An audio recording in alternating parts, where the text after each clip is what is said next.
we're going to talk about solving linear systems, also called systems of equations, also called simultaneous equations, okay? And it just means that there's more than one equation, right? And we're trying to find where those two equations cross. Right there, where they cross. We're looking for that. And we're doing it algebraically. We're not going to do it graphically, right? You guys have all done it graphically in the past. And you found, what did you find when you did it graphically? It wasn't very accurate. It's not very accurate, right? If you don't draw your line exactly right, like a lot of times if you have a point here and a point here, actually, especially if you have 2 points near each other, it would be real easy to draw your line like this, or like this, or like this. But as you get way down here, your line has moved like this much. You know what I'm saying? Yeah, and it's not right? like This versus this versus this.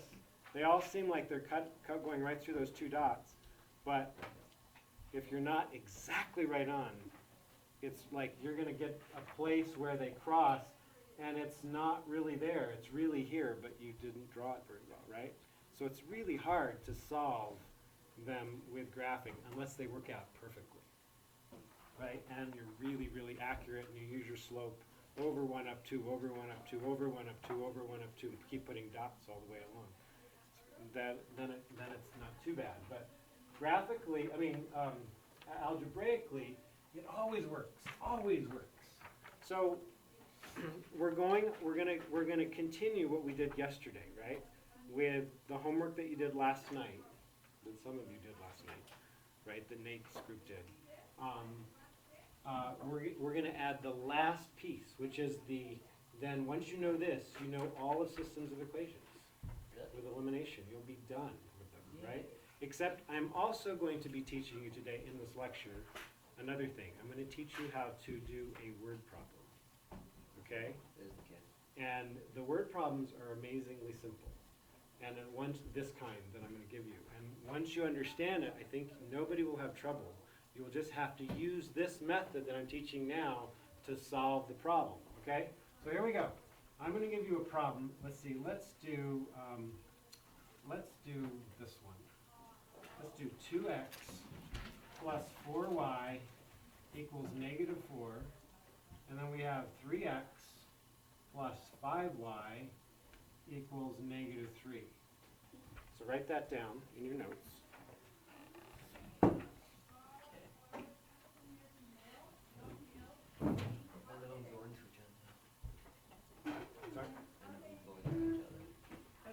Right, so immediately Luca looked at this and he noticed that he's looking at the coefficients in front of the x's, 2 and 3. You can't turn the littler one into the bigger one easily by multiplying it times the whole number, right? You could. 2 times 1 is 2. 2 times 2 is 4. So right, there's no easy way to do that. Now what about this? 4 and 5. 4 times 1 is 4. 4 times 2 is 8. Oh, shoot. Maybe you can do 20 though, like multiply them themselves. Okay, so Luke is starting to see something. He's saying, is there a number? What's the smallest number that, say, 2 of these go into? Like, I would see how this 4 and 5 are bigger numbers than 2 and 3. If it were me, I would look at the 2 and the 3 because they're smaller numbers, right? So 6, we could turn the 2 into a 6 easily, right? Yeah. And we could turn the 3 into a 6 easily, right? So what if we did this? That means, though, we're going to have to multiply both equations. Both of them, right? So let's think about this. What would we do? Which one are we going to do? So what would we multiply this by? negative 3. Okay, that's fine. Let's do a negative 3. Now he's noticing that they're both positive signs here, right? Yeah. We know that one of them has to be negative. So he's deciding to just make that one negative 3. Oh. Right? And then this one, what would this be? Negative 2. Well, then I'd have a negative 6 and a negative 6. Oh, that'd be 2. So I want a positive 2, right? Okay. Now, some of you might have chosen to do positive 3 and negative 2. You see what I'm saying? Yeah. It doesn't matter which one. Then, as long as one of them is positive 6x and one of them is negative 6x, right? Does that make sense? See what I mean? Doesn't matter which one's negative and which one's positive. It makes no difference. Okay?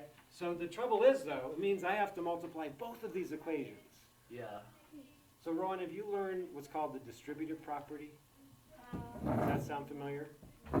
So what that is when you have a bunch of numbers inside a parenthesis and then you have a number outside, what you do is you actually have to multiply that -3 times this, Oh, yeah, so, yeah. and then that -3 times this, and then that -3 times this.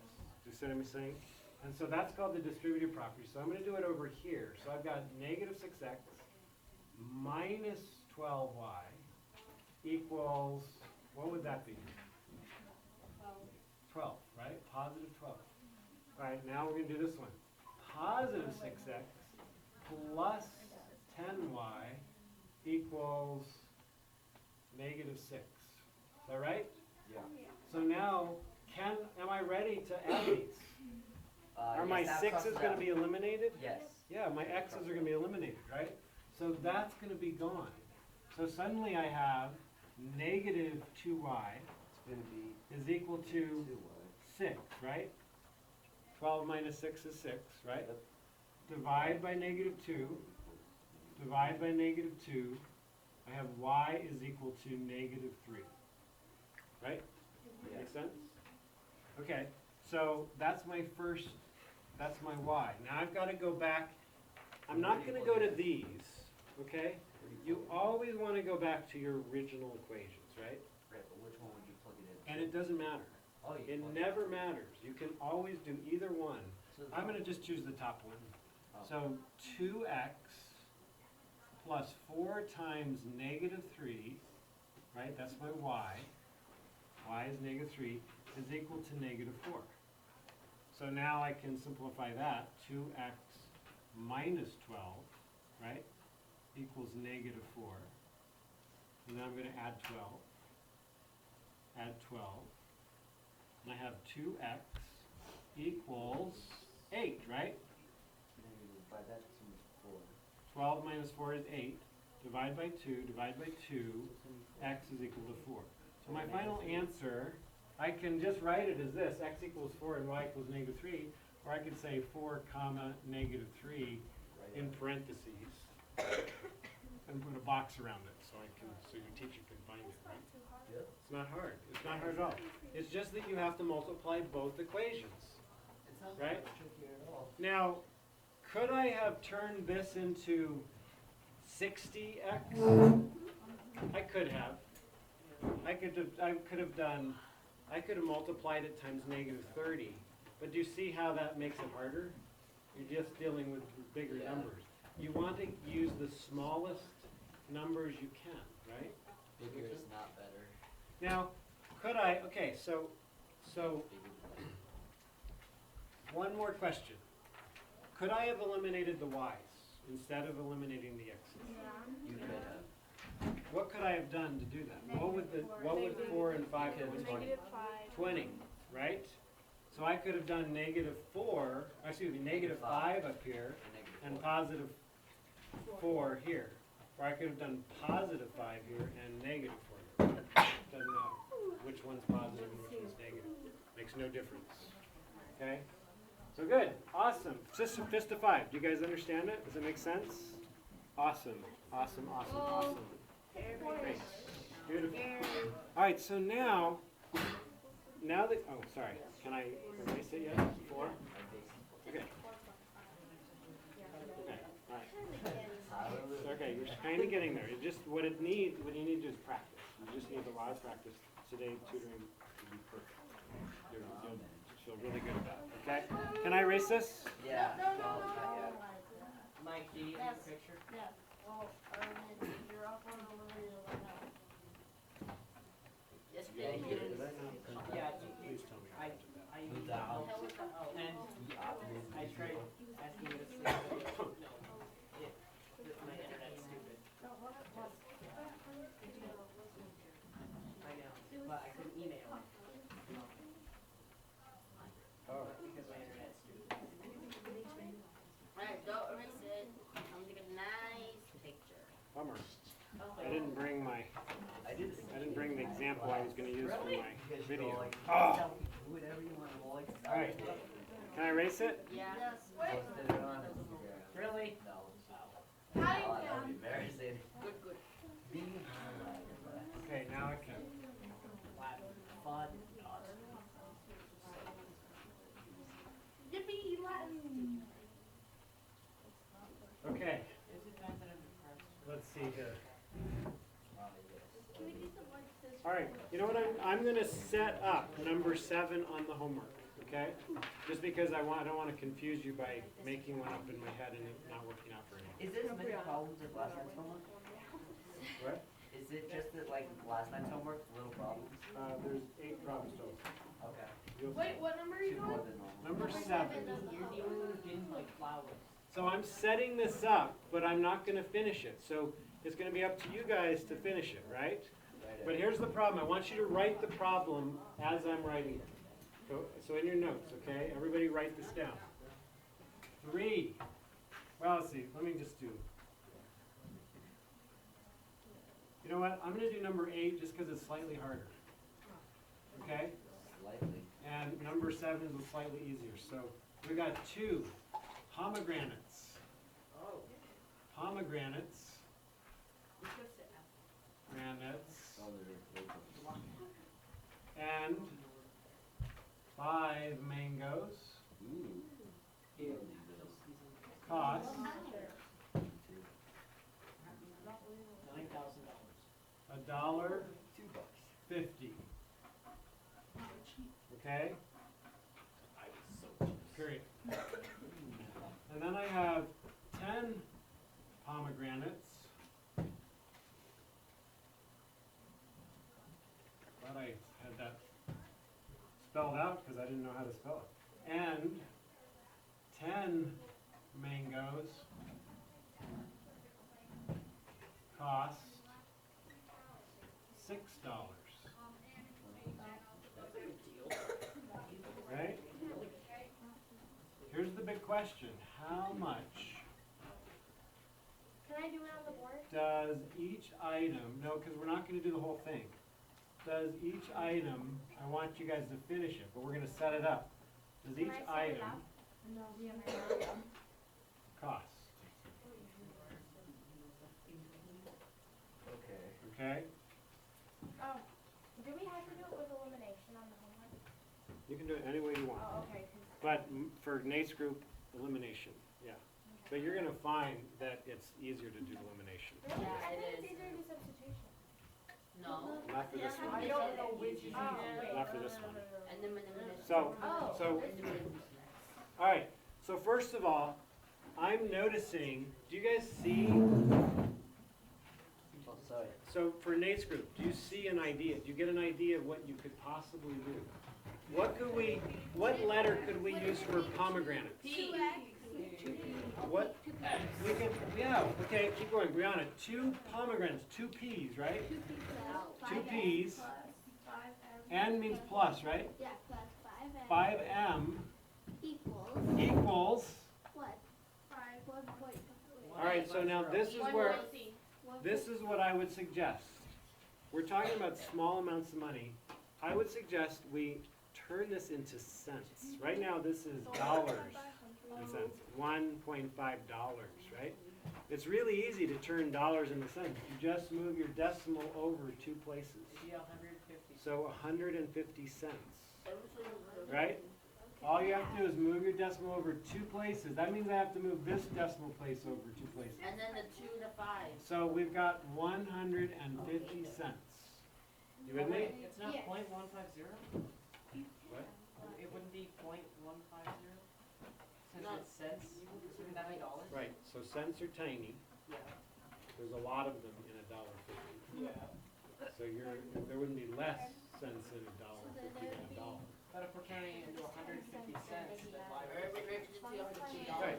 So $1.50 is 150 cents. Yeah. Yeah, But so you isn't- move the but decimal cents over to are the right. Right of the decimal. Right. Yeah, Wait, but why are they going to the left? how many cents in $1? 100. So $1 is equal to 100 cents. You moved it over, 2. Yeah, let's go to the right. But what's confusing me is So if why it's are we $1.50, Just easier. that's gonna be 150 cents. You move it over to the right too. But what I'm confused about is why would we move it to the right if the cents are on the right side? No, they You're, were on you're the right. thinking, you're making it too hard. I get that. Just $101 is equal to 100 cents. Yeah. There's no way to move it to the left. I've gotta move it to the right to make it equal 100, right? To move it to the left, you would multiply it by negative 100. but that would be $1 pointless. is equal to 100 cents. I'm moving it over too. Okay. You just, that's the way to do it. Just trust me. That's what, whenever you turn dollars into, like $67.40, $67.40 is the same as 6,740 cents, right? You just move that decimal over to the right. So, all right, so our first one, you guys all see Yeah, this? I can see that. Yeah. Our first one, it says 2 pomegranates, that's 2p, plus 5 mangoes, 5m, equals 150 cents, right? How would I, so how about Sarah? How would I do the next one? Me? The next, yeah, Oh, 10p. yep. 10p, Plus 10m equals 600 cents. beautiful. So now, what is this called? A system Linear of system equations. Equation. Now, notice that they're arranged so that the p's are under the p's, the m's are under the m's, and the cents are under the cents. So what method would be the easiest to use? Elimination. Elimination, right? Which is exactly what you just learned, right? And the thing is, in this case, you don't have to necessarily multiply both of them. You could turn this 2, look at the 2 and the 10, right? You could What do 5 could and you 10. do? You could multiply the top one by Negative. -5, No, right? but the 5 and 10 is easier. And you, or you could go look at these two. If you wanted to turn this into 10, Not easier. you could multiply, okay, so it's a little smaller, let's use that one. We could multiply the top by what? Negative 2. -2. And so we would multiply that out, and then we would be able to add it to this equation. Sorry? Because look, I would like, in this case, London noticed, he wanted to turn this 5 into a 10. Because these numbers in front of the m have to be the same number, right? So, 5 times what would be 10? So if I gotta multiply this times 2, I gotta multiply this times 2, and I gotta multiply this times 2, and so there's the 2. But I notice that they're both positive. I need one of them negative, so I'm just gonna go ahead and make, since I'm already multiplying this one, I'll multiply it by -2. Does that make sense? And then you solve your system, just like we did the other systems of equations, right? So that would be the easiest way to do them. So that's number 8, that sets it up, you just have to finish it and give me the answer. That make sense? Just a 5? Yeah, I Awesome. got Great, good job guys. So I'm gonna give